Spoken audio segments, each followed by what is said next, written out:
Hello Gemini, Gemini Rising, and Gemini Moon people. This is your weekly astrological and card horoscope for the week starting December 11th, 2017. And just a quick reminder for all of you out there, remember if you ever want to get a session with me, you do need to go to my website, integrativemysticism.com. And also, announcement, I'm doing an end of the year sale from now until the 1st of January. $65 gift certificates are just $50 until the end of the year. It's my way of saying thank you for another wonderful year, and thank you for all your support in helping make, Scarlet Moon and Integrative Mysticism such a big success. And you can, redeem that certificate for scheduled appointments, and all the information's there if you have questions about how to utilize that. It's all on the website itself. And again, that's integrativemysticism.com. Thank you very much, everybody, and I hope you enjoy this sale. So, what is going on with your astrology this week? Well, it's all about Mercury retrograde. Behaving well. That's the thing you don't hear very much. Behaving nicely to everybody. And it all starts on Tuesday with Mercury retrograde in Sagittarius, in your 7th house of closest one-on-one relationships, as your boyfriend, girlfriend, BFF, business partner, husband, wife, forming a tight connection with the sun there as well. And there's going to be an opportunity to reclaim something that was lost in one of these relationships, or perhaps actually recovering an aspect of a relationship that we lost that we really want to get back. Now, whether, it may have to do with time lost because you didn't have time to spend with a friend. Maybe we miss our friend, he's not around anymore. Maybe we miss spending time, doing this with our girlfriend. Maybe our BFF and us used to do this together and now nobody's doing it anymore. There's some kind of big missing piece when it comes to a close one-on-one relationship that is being put back on the table and returned, and you have every opportunity to get that going the way you want to again.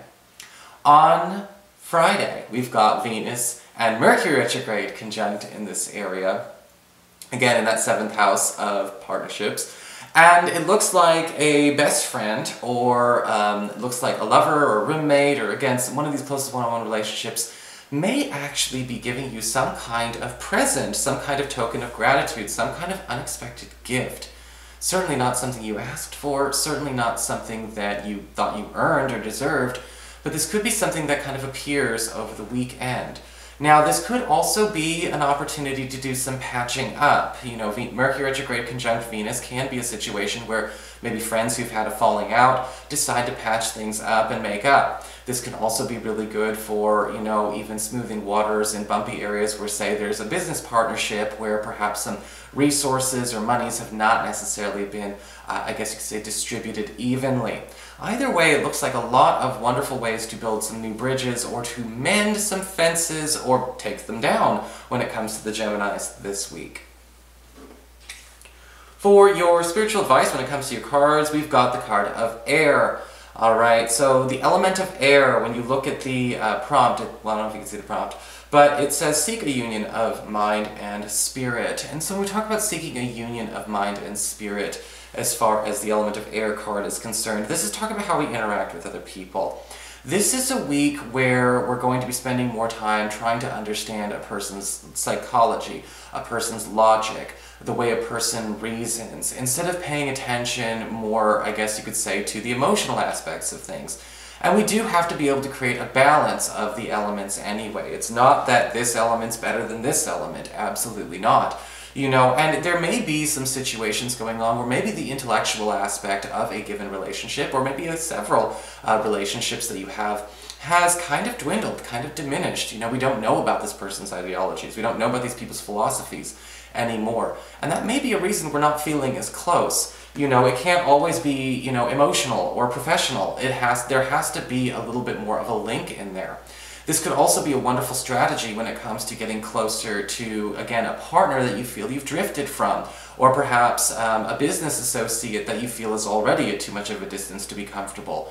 Getting into these ideological discussions, learning how people tick is going to be a lot more important than what they do when they feel X, Y, and Z, at least this week. Remember, it's all about balance, but at the same time, trying to get that meeting of the minds going.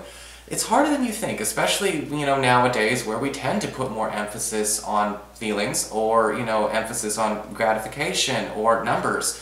And this week we're trying to get more discourse into your space. And you may be surprised how much you feel starved for discourse. Alright, and us Mercurial people, you Geminis and me Virgo, have been feeling that starvation for a little bit. For your Earth sector, when it comes to work and finances, we've got the High Priestess upright. Excellent card and a brilliant helper coming your way. It looks like the High Priestess shows up here, and somebody's going to be leading you, I guess you could say, down your own paved path.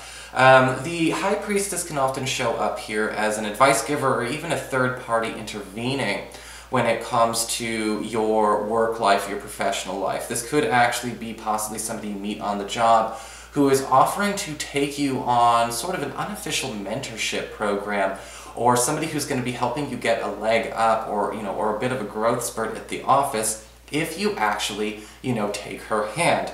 Could be a he, but I'm holding a priestess. And with the High Priestess, we do end up seeing, a little bit more of a focus on, again, somebody trying to give you a shortcut or perhaps bridge a gap between you and a higher position of power. For those of you who are currently looking for a new job, the High Priestess can indicate, again, somebody who is actually pulling some strings with their own clout, with their own influence. This may be somebody who actually is able to shorten the length of time between you starting to look for this new job and finding it. And usually with the High Priestess, we see somebody, again, creating a link. It's kind of a matchmaker card, but they usually make the best ones. For your communications with air, when it comes to your friends, your relatives, and the others in your life, we've got the Star card reversed. We've got some lovely news coming from a friend or relative about something that we probably thought they were never actually going to complete, or we thought they were never going to do. But with the Star card reversed, they actually are on their way. They actually are letting you know that something, whether it's a plan, an agenda, or some kind of big feat that, again, maybe just something, a dream you never thought was taken seriously, is already getting ready to take off. But the Star card reversed is indicating there's a bit of a delay. So it's not something we can cash in on this week, certainly not. We might not be able to even cash in on it this month. However, with the Star card reversed, you can bet that this friend or this family member is already putting their nose to the grind. And with the Star card reversed, again, it does look like a wish or a joint plan or a joint wish or a joint ideal that the two of you have shared is what's on the menu here. This may have, again, been something that the two of you just thought, no, we were never going to pull that crap off.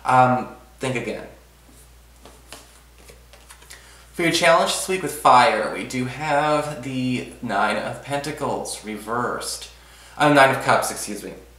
Nine of Cups reversed. And, with the Nine of Cups reversed as a challenge, it's still not necessarily a bad challenge, but it does present sort of a monkey's paw kind of lesson, okay? Usually when I get this card, we start getting what we ask for, and then we find out either A, it's not cracked up the way it should be, to what it should be, or we may find out that maybe our words, our expectations, our wishes, the requests we give others are taken way too damn literally, when we need to take a step back and mind the hubris of our intentions. Because the Nine of Cups reversed is saying wishes are getting granted like a genie in a bottle, but and it's even like that with the tarot cards in general. How we make the wish is just as important as what we're wishing for.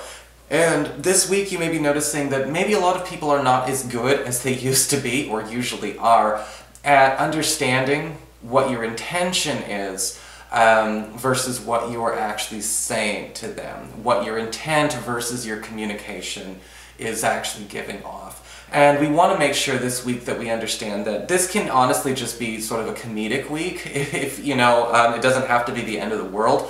But with the Nine of Cups reversed as a challenge, we do want to take more responsibility to sort of foolproof our words. We don't necessarily want to hold it against somebody that they're doing our wishes, they're granting every wish we make, and just because we might make the wish a little bit wrong, that they're doing it wrong.